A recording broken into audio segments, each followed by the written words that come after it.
After Romania's dictator Nicolae Ceausescu was overthrown in 1989, the world learned of the shocking conditions in which many children lived in the country's orphanages. More than 20 years later, those children are adults, and for some of them at least, life is far, far better than it was. To arrive in Siret is to arrive at world's end.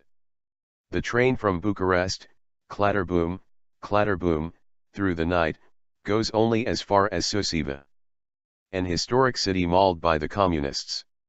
Immediately after the revolution of 1989 I traveled from here to Siret in an elusive taxi.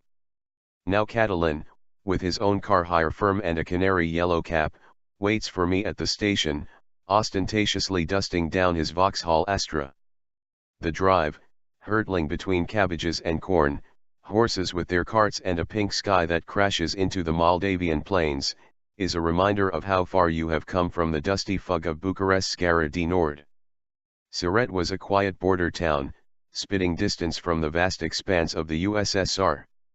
Change came abruptly in 1990, when its secret was exposed on an international stage.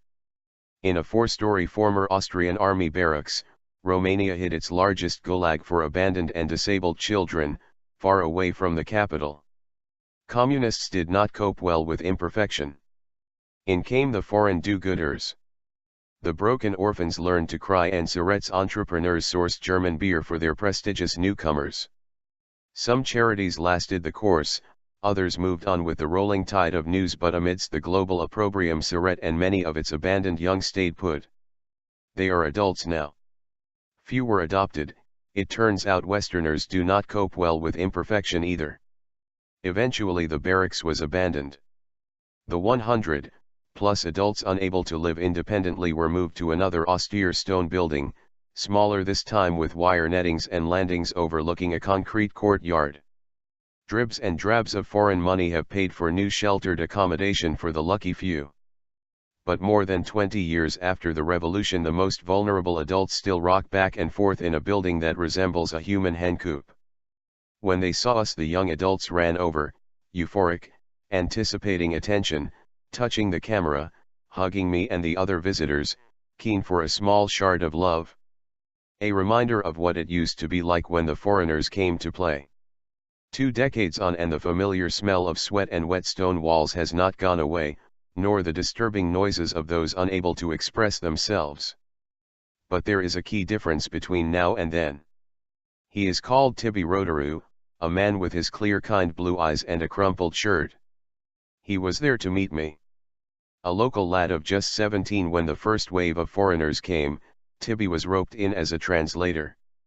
The volunteers had found their first and most important ally. He went on to Bucharest, then Germany and Holland to study psychology, before eventually moving back to Siret and taking over responsibility for the orphans. It is this unassuming man who has turned a small community once scarred by a legacy of child abuse into an oasis of tolerance. The young adults now wander freely about the town, they sweep the church steps, catch cigarettes and laugh with the locals. You can spot the ones from the hospital. They are smaller than everyone else, even the able-bodied are hunched. Despite their tender years they have haggard faces, and their stumbling gait gives away the horror story that was their childhood. Tibi shakes his head.